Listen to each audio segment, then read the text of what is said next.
And so to look even at nature and have moments like the sunset, like when Ed talked about that, um, it doesn't just point to the transcendent. I think it links us with the transcendent.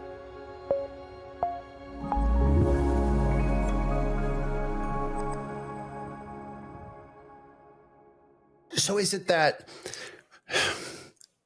what the arts do is they point us to something beyond the material world? Is it that simple? I mean, there's probably more to it than that, but is that overly simplistic to put it? That when we look at the world, and it's not that the material doesn't matter, but it's that we know there's something beyond it. So he apprehends his daughter, and it's more than just his daughter's more than just matter, right? She matters in a way greater than her matter.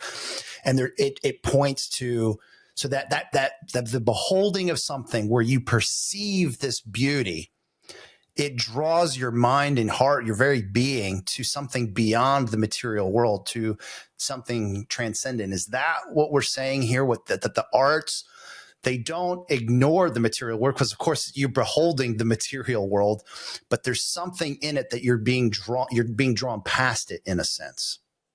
Yeah, no, I don't think it ignores the material world at all. I mean, it's kind of a provocative thing to say, but Christianity might be the most materialistic of all of the world religions because it redeems the material world and it calls it all good. It doesn't say leave it. It doesn't say ignore it. It says pay attention to it and steward it. But the reason we pay attention to it isn't to stop at the material. So yes, to your point, there's something more. It points to something transcendent.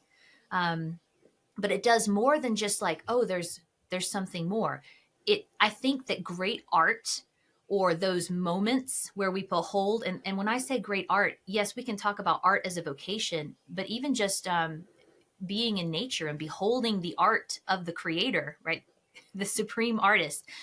Genesis 1 talks about how God brought to the earth. When he created it, he gave it form and he gave it content. That's in the first two lines, right? Those are the two necessary components for art: form and content.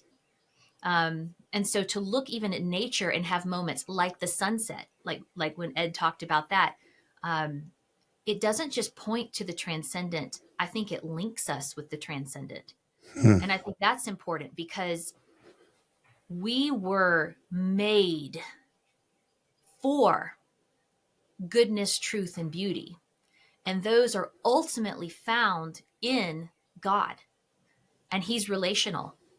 He wants us to know him. He wants us to revel in those things and to see him through them, not to stop at the things. That's our problem.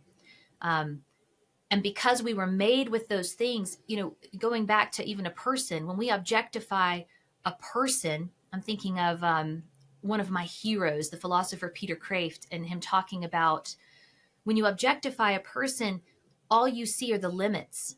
We are truly limited as creatures, right? In that sense. So all you see is the limits, and we become disappointed with the limits. That's true of any movie, any book, any song. You listen to Heaven Enough by Live, and you're going to be just sick of the song. Mm-hmm. It's limited in a sense, and you're like, moving on. What else will get that feeling in me to come out, right? So we're stopping at the thing and not seeing what the thing points to that's beyond, that we were made for. I don't know how to sum that up except to say it was more than just there's something more. I think that starts the journey, but it links us with the something more. And if we pay attention to that, then there are depths to be explored.